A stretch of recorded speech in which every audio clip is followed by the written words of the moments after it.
Laging ganito na lang yung video ko, na puro papasok na lang, lalabas, walang video masyado sa loob ng bahay kasi wala naman kasi ako masyadong mga may pwedeng ipakita sa loob ng bahay. Kaya pagka ganun, hindi ako masyado nakaka-video sa bahay kasi nasa loob lang naman ng kwarto, nanonood, naglalaro, nag-e-edit, makain, magluluto, ganun, ligo, tapos pasok na, video call, ayun. So wala akong masyadong ipapakita pag sa loob lang eh. Kaya usually di mga ganito pag nasa labas na. So pasok na naman, sunduin natin si Billy dahil may mga lalakarin pa.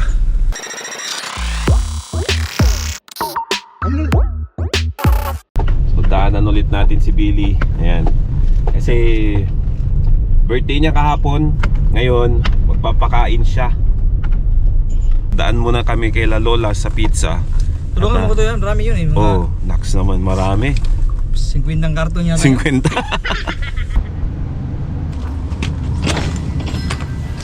Oh, may donut na sila dito. Ang ano? Donut oh. Dati wala to, pero ngayon meron na.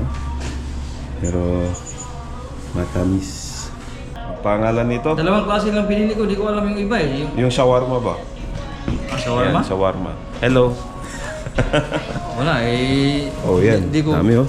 Hawaiian lang kilala ko eh. Hawaiian lang, okay lang yan. Hawaiian tsaka Japanese. Japan. Oh, ang dami ah. Akala ko 5 lang. Di, Iwan mo na isa para sakto yan, binilang ko yun eh. Binilang mo? Birthday nga ni Billy kahapon, so ayun, magpapakain siya kasi hindi siya naka-order kahapon. Kaya ngayon siya babawi. Dapat kahapon eh, under time tayo. Oo nga, under time eh. Walang first break. Walang first break. Akala ko dinner break dito eh. Ay, thank you. Ibig sabihin mamaya 2 pizza ko. Dalawa sa'yo, dalawa.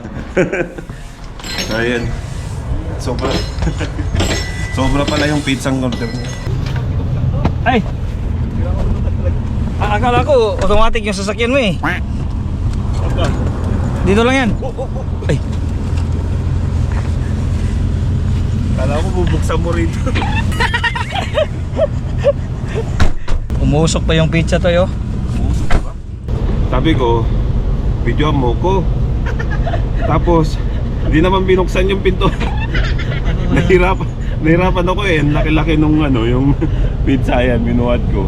So ayun, daan muna kami sa sa post office. Dahil nakuha na niya yung papakain niya sa amin. Bali, 2 pizza sa akin mamaya. Relax nung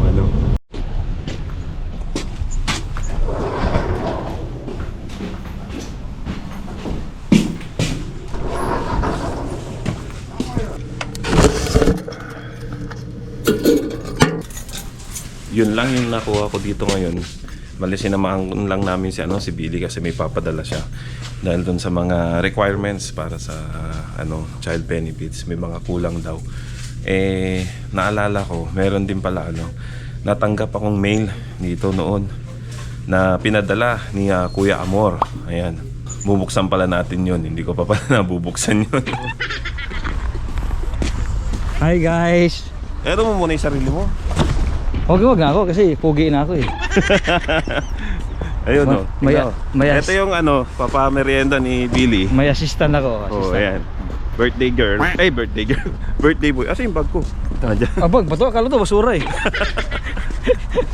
Alam mo, basura. So, pizza.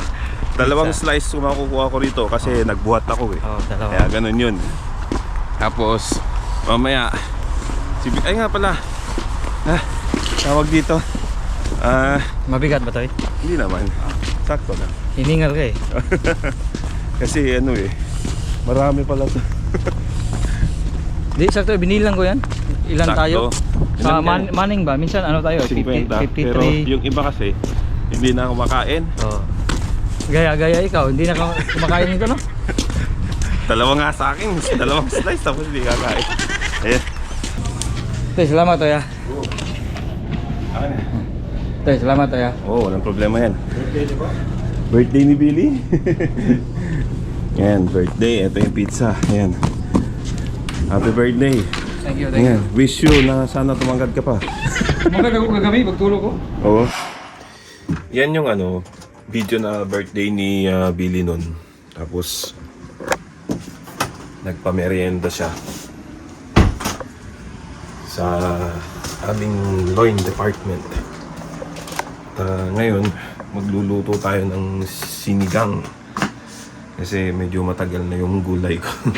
Ito, sinigang, may kangkong. Alam niyo dito mga tropa, dito sa mahal ang gulay dito. Mahal. Tapos merong gabi. Sarap.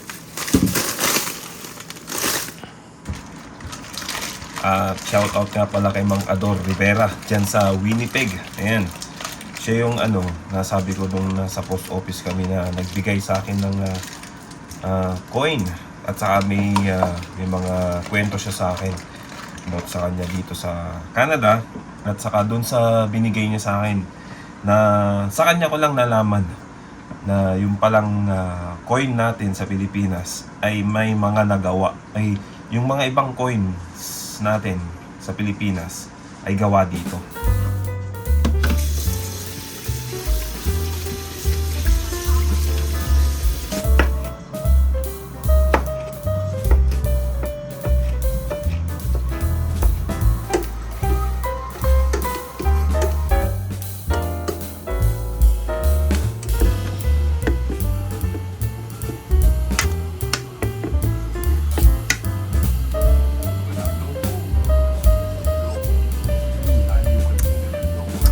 Okay na to.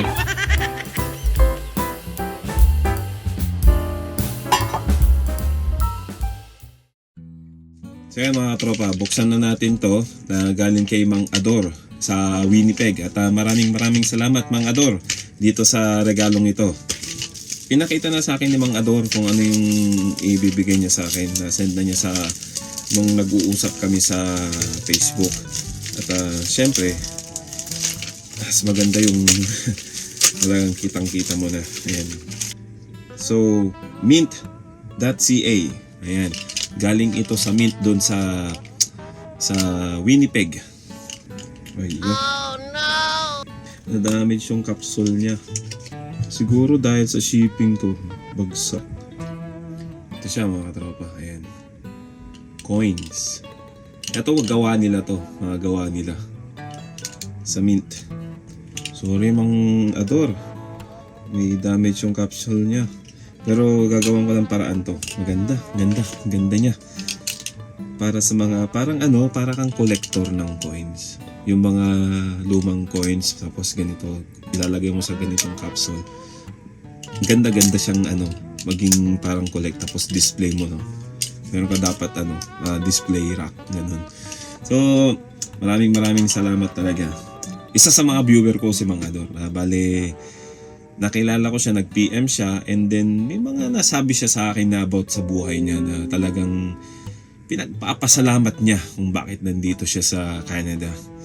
At isa na yun, yung dugtong ng buhay niya na talagang sabi nga niya sa akin nung nag-uusap kami through messenger na talagang malaking pasasalamat niya dito sa Canada dahil kung hindi siya napunta dito sa Canada, malamang pag nasa Pinas siya dahil sa sakit niya, malamang wala na siya sa mundong ito. Ganun. Kaya napakalaking pasasalamat niya. Kaya pagka napapanood niyo about yun sa mga medical na sinasabi ko, lahat yun, totoo talaga. Maraming nakaka-relate dun sa mga sinasabi ko about sa medical dito. Kasi talagang totoo nga naman na libre. Although sinasabi nating libre at kahit nagbabayad tayo through tax, para sa kanila libre na yun kasi wala ngang nilalabas na pera. At saka siyempre pagka mga ganyang critical na condition, like for example, madugtungan yung malagyan ng tubo yung puso o kaya dialysis o ano pa mga grabing mga sakit na pwedeng ikakadugtong pa ng buhay natin, yung mga ganun. So talagang nagpapasalamat sila na masasabi nilang second life na nila, ganun, at pasalamat na rin sa health system ng Canada dito. Alam niyo mga tropa, yung kwento ni Mang Ador sa buhay niya talagang medyo sabi ko pang maalaala mo talaga. Pang maalaala mo kaya. O kaya magpakailanman. Ganun. Na pwedeng i-share niya sa karamihan. Ganun. Dapat si Kuya Ador na-interview to si Spak Pinoy eh. Ganun.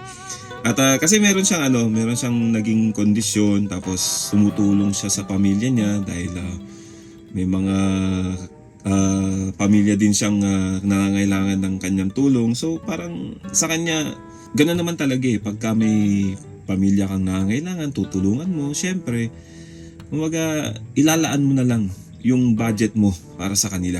Yun, yung tulong mo na yun. At katulad ngayon, syempre, ako, may mga obligasyon din ako sa Pilipinas at may mga pamilya din ako tinutulungan na naiwan ng father ko. So, yun. Tinutulungan ko rin siya financially at saka kung ano man yung kailangan. And yun pa nga, yung sitwasyon ni Mang Ador na talagang pangalawang buhay na niya, nakarelate din ako dun sa sitwasyon ng father ko na talagang sabi nga niya, pag nasa Pinas pa ako at may sakit akong ganito, yung sakit niya, talagang patay na daw siya talaga. Kumbaga nadugtungan talaga yung buhay niya. Ang nasabi sa akin ni Kuya is na triple bypass siya noon. Kaya sabi nga niya, kung wala siya dito sa Canada, malamang patay na siya kung sa Pinas nangyari yun. So ayun mga tropa, at talagang ingat-ingat lang tayo at ako mag-iingat din ako sa mga kinakain ko at saka itong spring na to tapos summer talagang mag-exercise na naman ako, walking, jogging na naman tayo para maging healthy pa rin, may exercise ayun at lagi mag-iingat mga katropa at mga Dor, maraming salamat talaga at soon sana pagdating ng panahon kita tayo. Nakwento niya rin sa akin na doon siya sa Damint nagtatrabaho doon sa Winnipeg. Yung Damint is yun yung pagawaan ng mga coins. Yun. At na-share din niya sa akin na yung 1 peso natin sa Pilipinas ay gawa dito sa Canada. Mismo doon sa kanila. At yung 20 pesos natin sa Pilipinas ay gawa din dito sa Canada, doon din sa kanila ginawa. Tapos yung 10 pesos nagawa yung blanco kasi yun ang order ng BPS, Bangko Sentral ng Pilipinas. Yung design niya sa Pilipinas na. I think yun ang kwento sa akin ni Kuya Ador. Yung 5 pesos hindi na nakuha kasi ibang mint na daw ang nakakuha nun. So doon ko lang nalaman na dito pala sa Canada, dito sa Manitoba, sa Winnipeg, sa Damit nagawa ang 1 peso at 20 pesos natin. Itong coin na to is meron siyang painted coin. Ayan. Painted coin. Ayan. At sabi ni Kuya, binibigay niya sa mga kaibigan niya at sa mga special na tao. Ayun, prepare niya. So, ayun, special na tao kay Kuya Ador. Maraming salamat. Tinanong ko kung magiging coin ba natin to siguro darating ang panahon at ang year nito is 2024. Ayan. Ganda. Gandang collection na to. Iingatan ko talaga to. Iingatan ko kaso yung isa na damage na yung yung case niya. Siguro may nabibiling case nito online. Ba pwede kong palitan. Ayan. Nakwento pa sa akin ni Kuya na ang ginagawa nila doon sa Damint ay Canadian coins doon sa Winnipeg. Doon nila ginagawa sa Winnipeg yung mga Canadian coins at saka mga foreign coins. Ayun. Tapos sa ibang mint naman, like sa Ottawa, mga gold medal, silver medal, mga ganun. Tapos yun, nakwento nga niya sa akin na talagang bilyon ang ino-order ng Pinas na gawin nila yung 1 peso at 20 pesos natin sa Pinas. So nanggagaling na dito tapos mapupunta na sa Pilipinas. So yun, ganun karami. So si Kuya ngayon ay full-time siyang nagtatrabaho sa Damint. Tapos ang part-time niya is nasa bakery siya. So lead hand siya sa isang malaking bakery dito sa Canada. Yun, at parang gardenia lang sa Pilipinas. Ganun yung kwento niya. So yung part-time niya, yung kinikita niya sa part-time niya, yun na yung tinutulong niya sa pamilya niya. Na kapatid niya, mga pamilya niya, ganun. Tapos yung full-time niya is yung sarili niyang pamilya. Ganun. Ganun yung nangyari. Pag summer daw, sana matuloy ito. Ipapasyal ako dun sa Damint kung saan siya nagtatrabaho ngayon. At nung nasabi niya sa akin na nagulat ako, wow sir, grabe naman. napaka parang ang ano naman sa akin yung opportunity na mai-tour mo ako dun sa lugar. Sana mangyari yon at pag nangyari yon mga katropa, mapapanood nyo lang din dito sa aking channel. At kuya, lagi kang magpapagaling, lagi kang mag-iingat yung mga pagkain at saka sa kalusugan natin. Yan lang ang masasabi ko. At saka maraming salamat talaga dito sa naibigay mo na to sa akin. Maraming salamat. Alam mo yung mga tropa, marami rin, hindi lang si mga Ador nag-PPM sa akin, nagkipag-usap din. May mga nag-message din sa akin na talagang nagpapasalamat sila dun sa health system dito sa Canada na ibigay nila sa dugtong ng kanilang buhay. Yun nga, talagang maganda. So ayun mga tropa, sana nagustuhan nyo tong video na to at huwag pong kalimutang mag-like, mag-comment at i-share tong video na to para mas marami pa pong mga kababayan natin makapanood sa ating Buhay Canada dito. At yun lang po mga katropa. Ciao! Baby, you give me ice and fire. Nahiya ako magkamera sa loob eh. Bakit? Ito may hiya. Ako nga, wala ka na eh.